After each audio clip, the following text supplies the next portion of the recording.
Assalamualaikum warahmatullahi wabarakatuh. Perkenalkan, nama saya Novita Fitriani, jurusan Pendidikan Islam Anak Usia Dini, kelas PAUD 2B dengan nomor induk mahasiswa 12620620111. Universitas Islam Negeri Sayyid Ali Rahmatullah Tulungagung.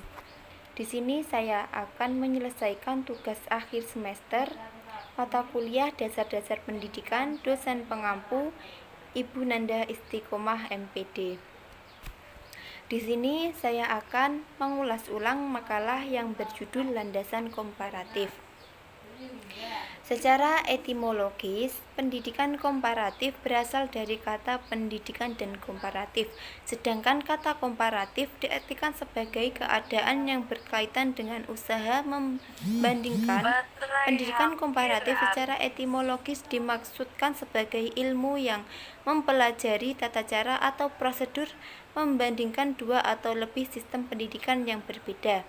Secara etimologis adalah pemaknaan secara terminologis, yaitu pemaknaan secara utuh tentang aneka konsep. Pemaknaan secara terminologis biasanya kita rujuk dari pendapat ahli. Pendidikan komparatif dipahami oleh para ahli secara beragam sesuai pemahaman kontekstual masing-masing.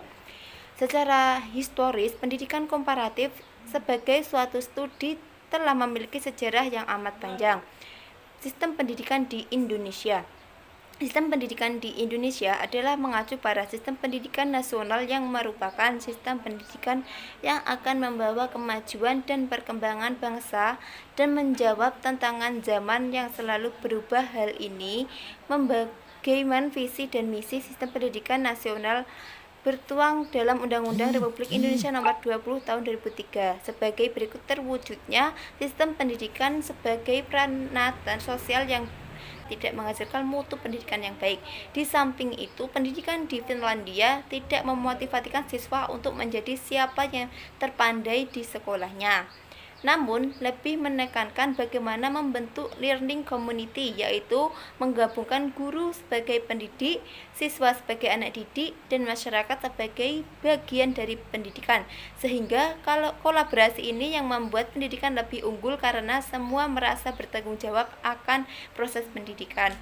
Tujuan sistem pendidikan Amerika secara umum dirumuskan dalam 5 poin sebagai berikut. Yang pertama, untuk mencapai kesatuan dan dalam keragaman, untuk mengembangkan cita-cita dan praktek demokrasi, untuk membantu mengembangkan individu, untuk memperbaiki kondisi sosial masyarakat, untuk mempercepat kemajuan nasional.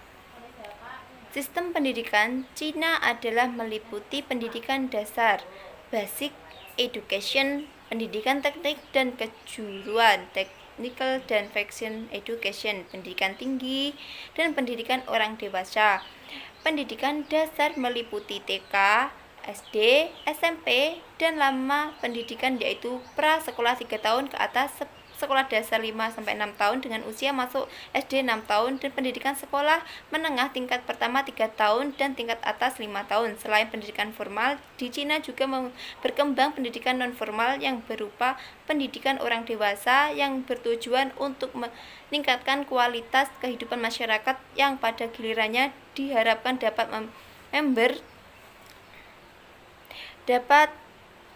membersumbangsi dalam pengembangan ekonomi penduduk. Selain itu, di Cina juga dikembangkan pendidikan literasi guna pemberantasan buta huruf atau aksara. Sekian pengulasan ulang makalah dari saya.